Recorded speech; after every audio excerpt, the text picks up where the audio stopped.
where is the source, which is the origination and which is the destination. And almost he may remember some route vachikalaanu vechupome. But the driver, he only knows which passage to travel. He only knows which passage to travel. So that is the transport layer or owner perspective.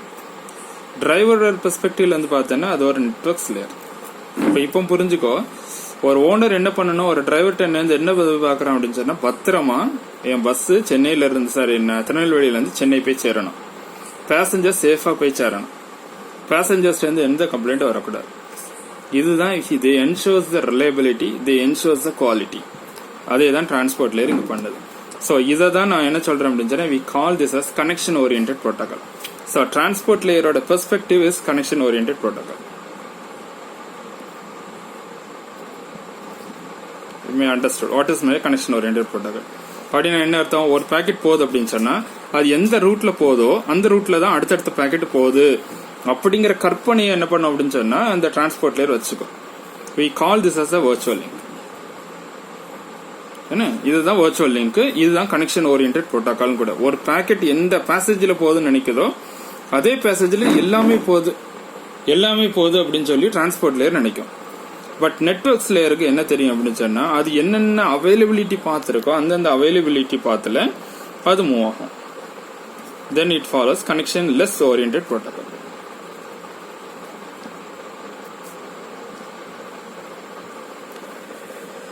Hope you understood. சரியா? So இது வந்து connection oriented protocol, இது connection less oriented protocol. இது reliable mode of communication. It doesn't bother about where the route is and how the route is. It just bother out the delivery of the packet from the source to destination. So networks layer always bother about end-to-end entity. That's all. Okay. These are the responsibility. The additional responsibility of transport layer is, once again, வேற என்ன responsibility இருக்கலாம் அப்படின்னு சொன்னா, first வந்து flow control, இன்னொன்று வந்து error control.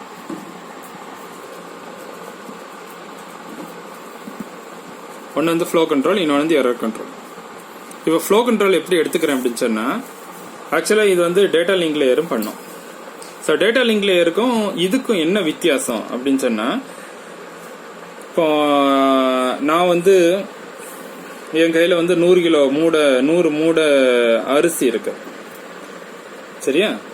But என்னுடைய வண்டி 20 மூடை அரிசியை தான் பிடிக்கும், சரியா?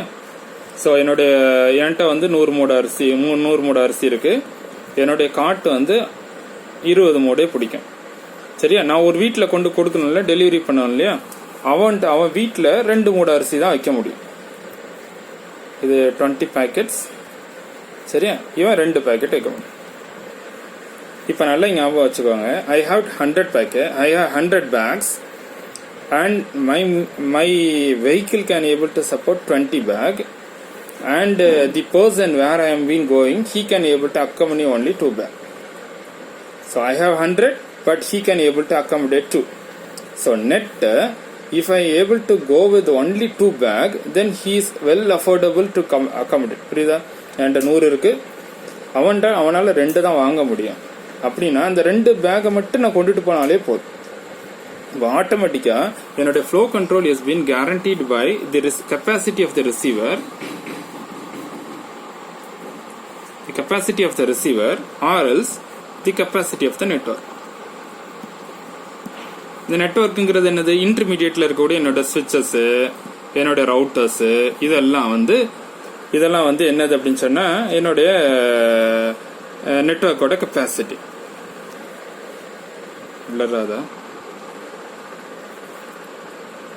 குட். ஸோ அப்போ என்னோட கெப்பாசிட்டி ஆஃப் த ரிசீவர் அப்படிங்கிறது என்ன? How hold the receiver can able to accommodate அப்படிங்கிறது. இதை ரெண்டையும் பேஸ் பண்ணுதான் என்ன அப்படின்னு சொன்னா, we fix the receiver window. இதை தான் ரிசீவர் விண்டோன்னு சொல்லுவோம்.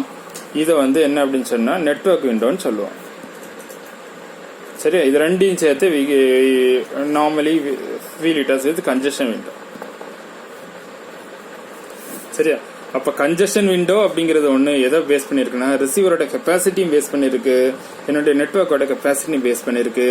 இதை பேஸ் பண்ணி தான் என்னோட நெட்வொர்க்ல கன்ஜெஷன் நடக்குதா இல்லையா அப்படிங்கறத நம்ம வந்து we can able to say or we can able to judge or we can able to calibrate it. சொல்ற புரியுதா? ஸோ அப்போ ஆக மொத்தம் டிரான்ஸ்போர்ட் லேயர் வந்து என்ன பண்ணுது, ஃப்ளோ கண்ட்ரோல் மெக்கானிசம் பார்க்குது. இது எல்லாமே நம்மளோட சிலபஸ்ல இந்த ஃப்ரேமிங்ல தான் சிலபஸ் போகுது. இன்னொரு மெக்கானிசம் வந்து error control mechanism. Error control mechanism, இந்த எரர் கண்ட்ரோல் மெக்கானிசம் வந்து நார்மலா டிஎல்சி லேயரோட நீ கம்பேர் பண்ணிக்கோ. ஸோ இங்க டிஎல்சி லேயர் வந்து ஃப்ளோ கண்ட்ரோல் மெக்கானிசம் எதை பேஸ் பண்ணி பண்ணுது அப்படின்னு சொன்னா, if I can able to insert the packet in the மீடியத்துக்குள்ள என்னோட பேக்கெட் இன்சர்ட் பண்ண முடியுமா, முடியாதா? முடியும் அப்படின்னு சொன்னா then the MAC layer goes with access control mechanism to avoid the flow control mechanism. சொல்ல புரியுதா? இதனால வந்து மீடியம் வந்து பிஸியா இருக்கு, மீடியத்துல பிஸியா இருக்குது அப்படின்னு சொன்னா flow control mechanism access control மெக்கானிசத்தோட சேர்ந்து லாஜிக்கல் லிங்க் லேயரை வந்து ஸ்டாப் பண்றோம். சரியா? இங்க வந்து ஆட்டோமேட்டிக்கா கன்ஜெஷன் விண்டோ பேஸ் பண்ணி என்கிட்ட பேக்கெட் வெளியில போலாமா வேண்டாமா அப்படின்னு முடிவு பண்றது யாரோட வேலைன்னா டிரான்ஸ்போர்ட் லேயரோட வேலை. இங்க எரர் கண்ட்ரோல் மெக்கானிசம் டிஎல்சி லேயருக்கும் ஆல்மோஸ்ட் ஒன்னு போல போகும். இருந்தாலும் let we see in next part. Here the involvement of ARQ protocols is involved. The ARQ protocols என்ன, நம்ம ஏற்கனவே ஸ்டாப் அண்ட் வெயிட் ப்ரோட்டோகால் பார்த்துருக்கோம், கோ பேக் அண்ட் ப்ரோட்டோகால் பார்த்துருக்கோம், இன்னொன்று செலக்டிவ் ரிப்பீட் ப்ரோட்டோகால் பார்த்துருக்கோம். இந்த 3 ப்ரோட்டோகால் இன்வால்வ் பண்ணி the control mechanism, the error control mechanism happens. I hope let me conclude here and once again I repeat the same. The transport layer, it is a layer 4. It ensures the process to process delivery, and the entire layers can be redifferentiated into user interface layer and lower layers. User interface layer for the first 3 layers: application layer, presentation layer and session layer. The lower layers are transport layer, networks layers, data link layer and physical layer. And I hope I clearly explain what is meant by process. Software that is running in my system get connected with the software that has been running in the server, and I have explained with respect to a word. A word is trying to connect with the word compiler of another system, and that we are being calling as a process communicating with another process. And once again it goes with normally I speak with a system, a microprocessor that has some physical components that have been connected. அதுக்கு board இல்லாம connect ஆகாது, இது வந்து hardware போர்ட்னு சொல்லுவோம். அதே மாதிரி ஒரு software, ஒரு மெஷின்ல ரன் ஆகக்கூடிய சாஃப்ட்வேர் இன்னொரு சாஃப்ட்வேரை கனெக்ட் பண்ணணும் அப்படின்னு சொன்னா இதே மாதிரி ஒரு போர்ட் இல்லாம பண்ண முடியாது. இந்த போர்ட் வந்து software port. So let it discuss இந்த லேட்டர் கிளாஸஸ். அடுத்தது டிரான்ஸ்போர்ட் லேயர் என்ன பண்ணுதுன்னா ரிலையபிள் மோட் ஆஃப் கம்யூனிகேஷனை பார்க்குறோம். ரிலையபிள் மோட் ஆஃப் கம்யூனிகேஷன் என்னன்னா, ஒரு எக்ஸாம்பிள் பஸ்ஸை வச்சு பேசினேன்.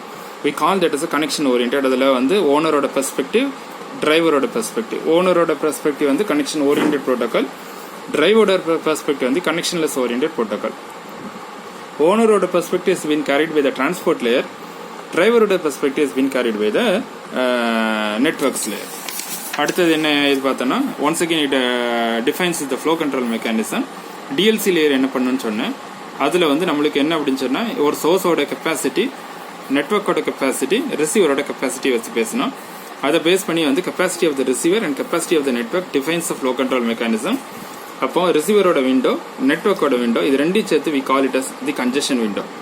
அடுத்து error control mechanism, data link லேயர்ல என்ன நடக்கும், இங்கே என்ன நடக்கும் அப்படிங்கிறத வந்து நம்ம வந்து அடுத்த கிளாஸஸ்ல பார்ப்போம். தேங்க்யூ.